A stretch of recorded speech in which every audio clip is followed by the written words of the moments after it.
Welcome to NSTV news. నేను సౌజన్య. ముందుగా ముఖ్యాంశాలు. మాజీ కేంద్ర మంత్రి స్వర్గీయ కాకా వెంకటస్వామి 9వ వర్ధంతి సందర్భంగా బెల్లంపల్లి పట్టణం కాంగ్రెస్ పార్టీ కార్యాలయంలో కాకా చిత్రపటానికి పూలమాల వేశారు. అనంతరం ఏఎంసీ చౌరస్తాలో గల కాకా విగ్రహానికి పూలమాల వేసి నివాళులర్పించిన కాంగ్రెస్ పార్టీ నాయకులు, కార్యకర్తలు, అభిమానులు.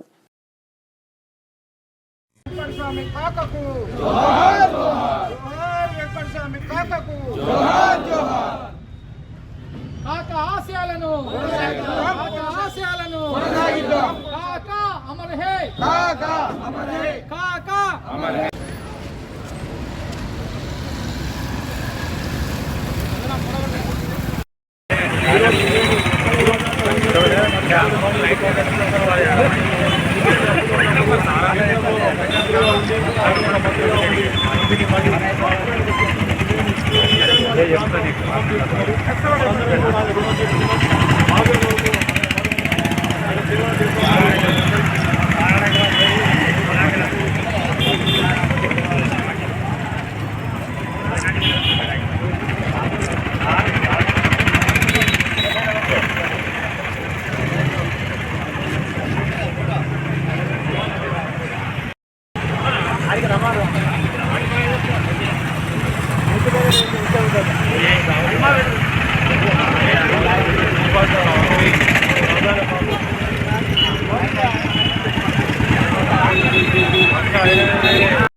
ఈరోజు మన మధ్య కాక లేకపోవడం 9 ఏళ్ళు దూరం ఉండడం మన దురదృష్టకరం.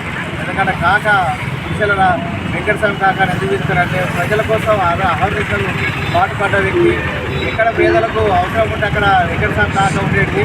అదే కాదు, ఆయన కేంద్ర మంత్రిగా ఉన్నప్పుడు ఈరోజు సిగరెట్ కార్మికులకు పింఛన్ విధానాన్ని టీఎఫ్ విధానాన్ని తీసుకొచ్చింది ఆయనే.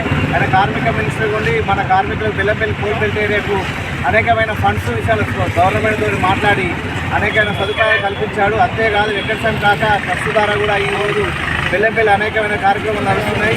ఈ కాన్స్టిట్యూన్సీ నడుస్తున్న జిల్లాలోనే.